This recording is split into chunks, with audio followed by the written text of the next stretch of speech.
족보를 기록한 말씀이 네 곳 나옵니다. 첫 번째는 창세기 5장에서 아담의 자손들의 족보를 말씀합니다.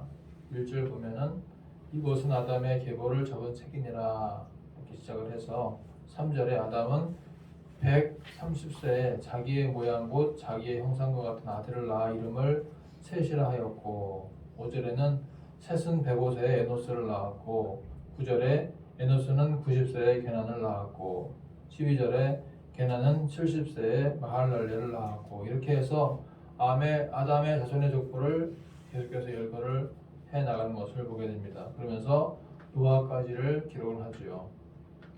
자, 두 번째 족보는 오늘 본문의 말씀인데 노아의 아들들의 족보를 말씀합니다. 그리고 세 번째가 마태복음 1장에서 아브라함부터 예수 그리스도까지의 족보를 말씀하는데 마태복음 1장 1절을 보니까 아브라함과 다윗의 자손 예수 그리스도의 계보라.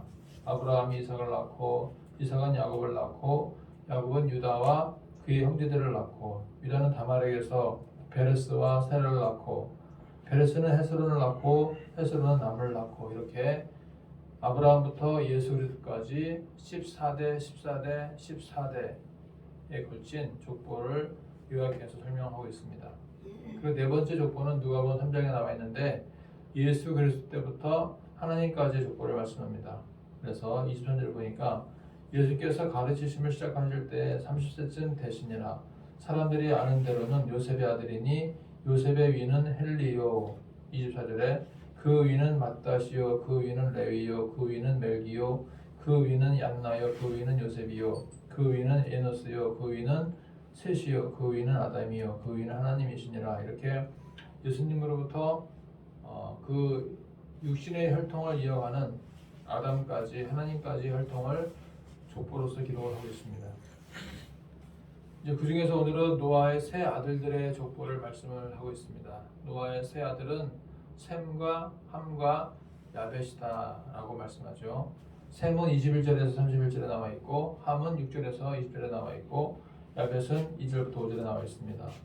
오늘 성경에 나타나는 순서는 야벳, 함, 셈의 순서입니다.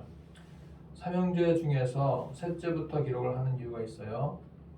첫째 아들 셈의 후손을 언급하면서 나중에 믿음의 조상의 아브라함을 말씀하시기 위해서 이렇게 야벳, 함, 셋 이런 순으로 언급을 하는 것입니다. 이렇게 하다 보면은 10장 21절부터 31절까지 셈의 후손이 나오게 되고 또 11장 10절부터 26절까지로 셈의 후손이 연결되는 것을 볼 수가 있습니다. 셈의 후손을 10장 마지막 순서에 넣음으로써 그 다음 장인 11장과 12장 연결해서 충분하게 설명하고 중요하게 설명하는 것을 볼 수 있습니다. 또한 영어나 히브리어를 보게 되면은 글을 쓸 때 처음에 언급한 순서를 마지막에 기록을 하고요. 마지막에 기록한 것을 처음부터 설명하는 것을 보게 됩니다. 예를 들어서 바울, 요한, 요셉, 샛별이를 언급할 때 저희 아들은 바울이, 요한이, 요셉이 샛별입니다 라고 말을 한 다음에 샛별이는 2012년도에 백령도에서 출생하여 5살에 전남 보성으로 이사를 갔었고 거기서 7살, 8살 초등학교 1학년 때 광주로 이사를 왔습니다. 이런 식으로 샛별을 먼저 언급하고 나서 요셉이는 또 요한이는 바울이는 이렇게 얘기를 한다는 거죠. 오늘 말씀에도 셈, 함, 야벳인데 이제 설명할 때에는 야벳, 그다음에 함, 그리고 셈 이렇게 언급하는 것을 볼 수가 있습니다.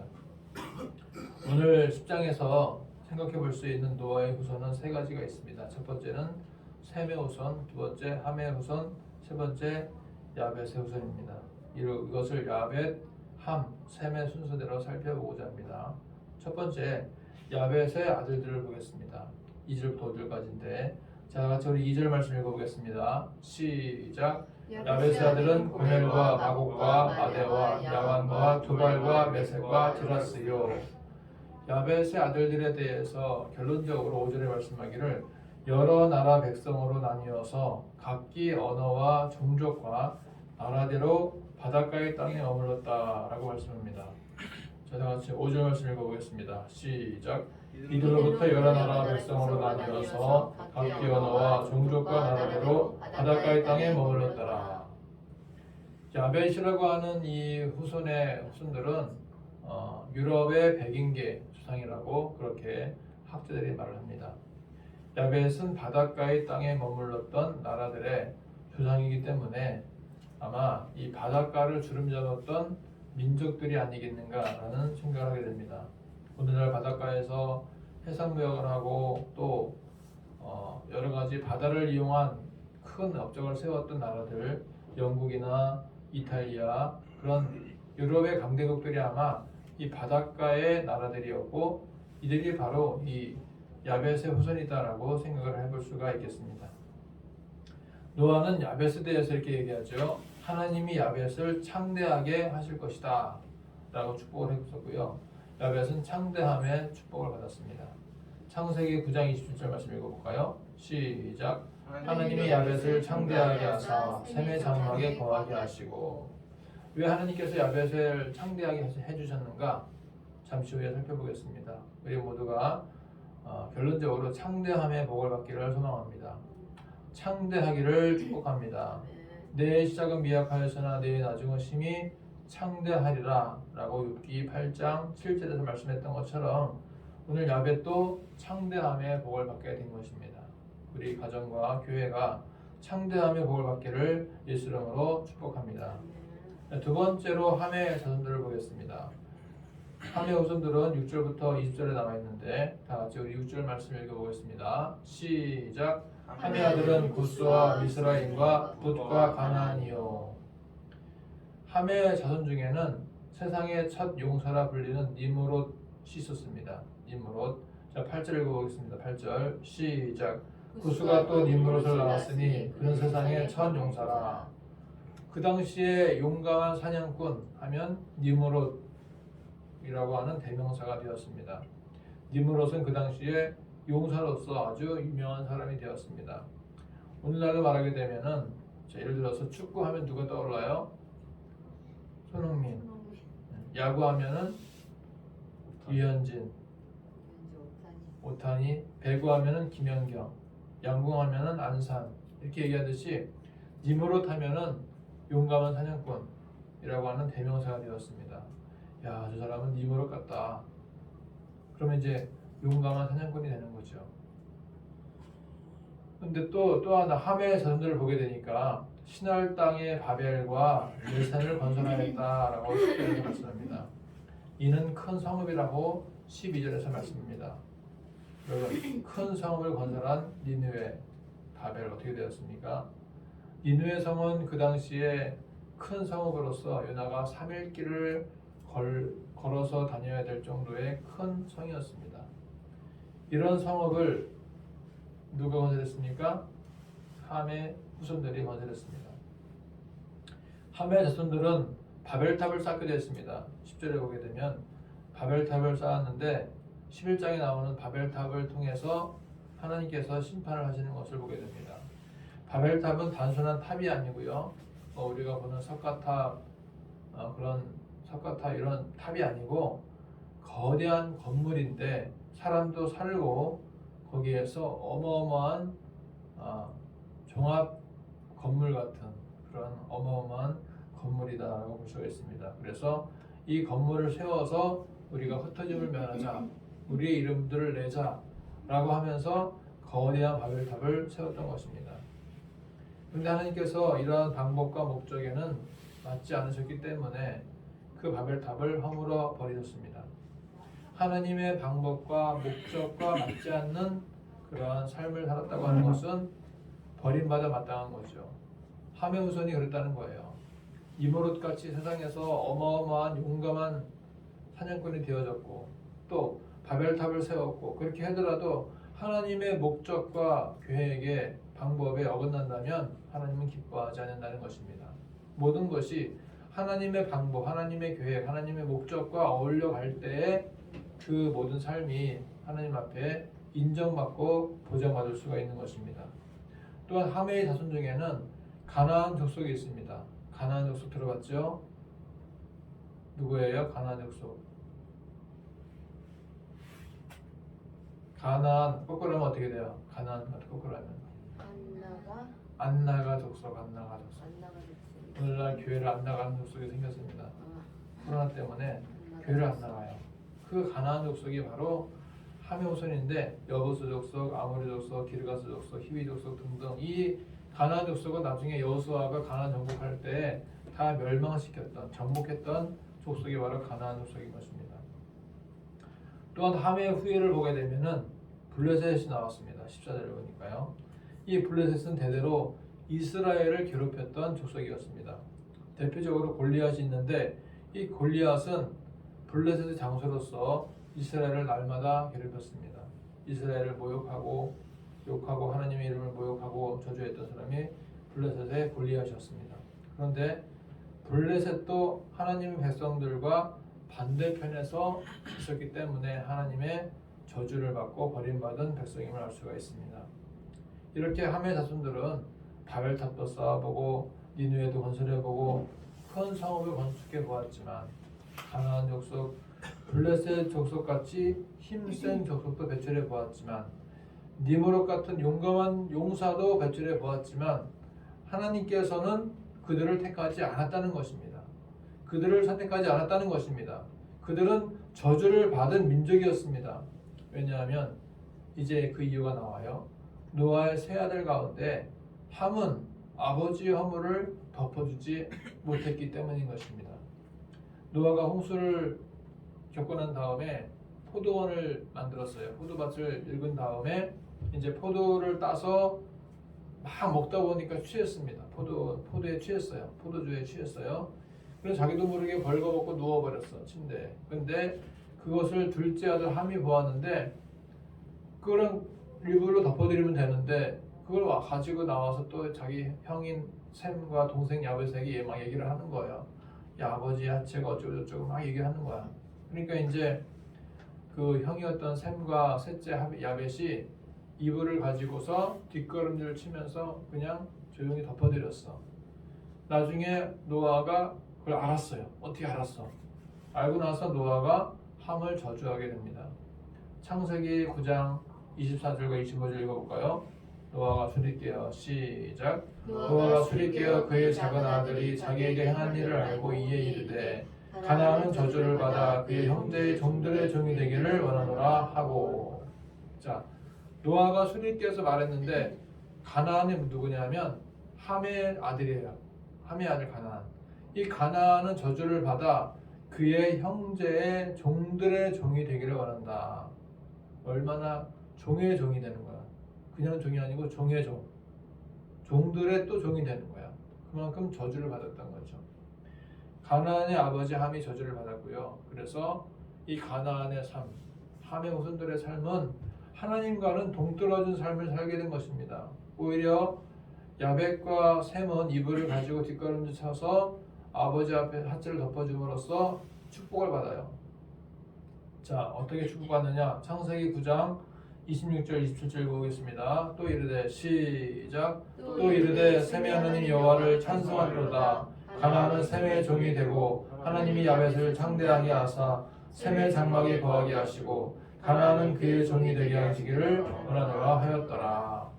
셈의 하나님은 찬송 받으실 분이다는 거죠. 찬송 받으실 분. 야벳은 창대하게 하시는 하나님의 은총을 받는 것입니다. 여러분, 하나님을 찬양하고 우리의 삶이 창대하게 되어지는 것만큼 더 좋은 일은 없는 거예요. 하나님의 택함을 받아서 축복을 받으며 하나님의 인정을 받고 하나님께서 세워주시고 하나님께서 이끌어주시는 것만큼 더 기쁜 일은 없는 것입니다. 우리의 삶이 이렇게 셈과 야벳과 같이 누군가의 화물을 들춰내기보다는 누군가의 화물을 덮어줌으로써 하나님을 오히려 찬송하고 하나님으로부터 창대함의 복을 받게 되기를 예수님으로 축복합니다. 함의 후손들은 큰 성을 건설하고 블레셋 같은 거인도 출생했지만 그러나 하나님의 백성이 되지 못하고 축복의 반열에 들어가지 못했던 것입니다. 바벨탑이라고 하는 것은 교만함의 상징이에요. 큰 성읍은 거만함의 상징입니다. 블레셋은 자기 과시의 상징이에요. 하나님이 이러한 부류를 별로 좋아하지 않습니다. 하나님이 좋아하시는 부류는 어떤 사람들이냐? 큰 성읍이 아니라 하나님을 잘 믿고 잘 따르는 백성들을 좋아하십니다. 작은 체구라도 자기 힘을 과시하지 않고 겸손하게 자기에게 주어진 일을 감당하는 사람들을 하나님께서 좋아하시는 줄 믿습니다. 큰 성읍, 용감한 사냥꾼 되기보다는요, 우리가 작지만 고질것 없지만 중심이 바른 사람 되시기를 축복합니다. 자, 마지막 세 번째로 셈의 후예를 말씀하는데요.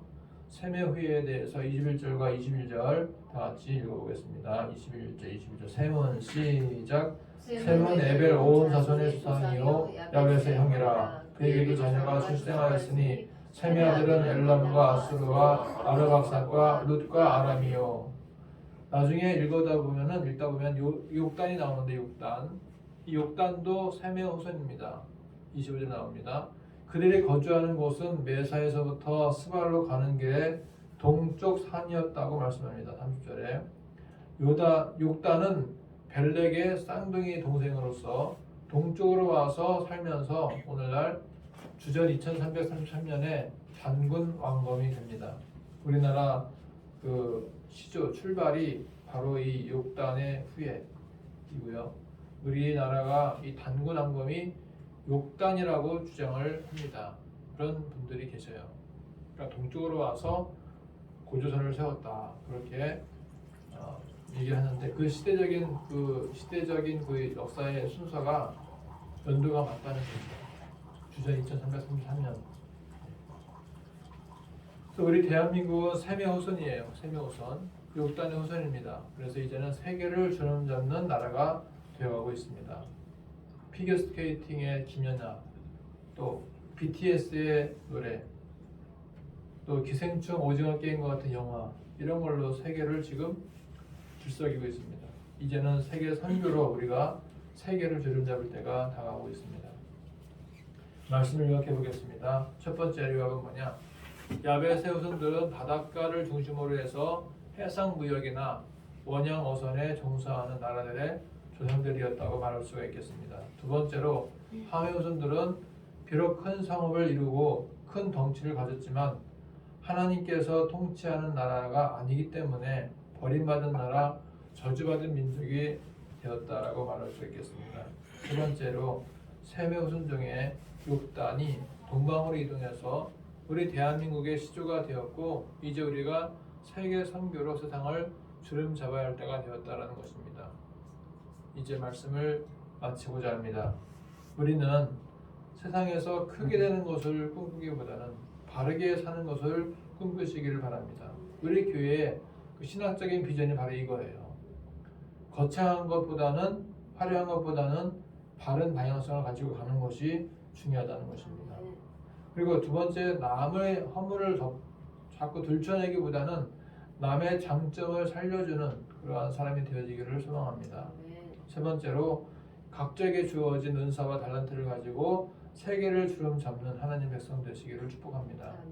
최근에 이제 월드컵 16강전에 우리가 가게 되었는데 이것도 한 목소리를 하길 바랍니다. 그래서 수많은 크리스찬들이 이때 기도하고 또 한국의 축구가 세계를 알리면서 그 가운데 축구 선교사가 많이 나와서 전 세계 다니면서 축구로서 후진국에 가서 그들을 케어링하고 그들에게 축구를 선교하면서도 말씀을 복음을 전할 수 있는 그러한 사역이 더욱더 확장되어지기를 소망합니다.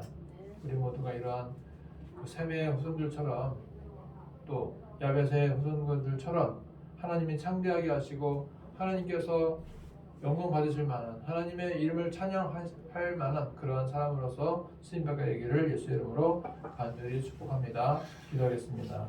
하나님 아버지, 오늘 말씀과 같이 우리가 함의 후손으로서 창대하고 큰 성읍을 짓고 거인이 나오고 이런 것보다는 우리의 방향과 중심이 올바르게 되게 도와주시고 또 우리가 셈과 같이 하나님을 찬양하게 하시고 야벳과 같이 우리의 삶이 창대하게 될 수 있도록 인도하여 주시옵소서. 우리가 하나님이 좋아하시고 기뻐하시는 사람이 되게 도와주시고 하나님이 저주하시고 버림받을 만한 그런 사람 되지 않도록 주께서 인도하여 주시옵소서. 예수님의 이름으로 기도하옵나이다. 아멘. 찬송가 270장을 부르겠습니다.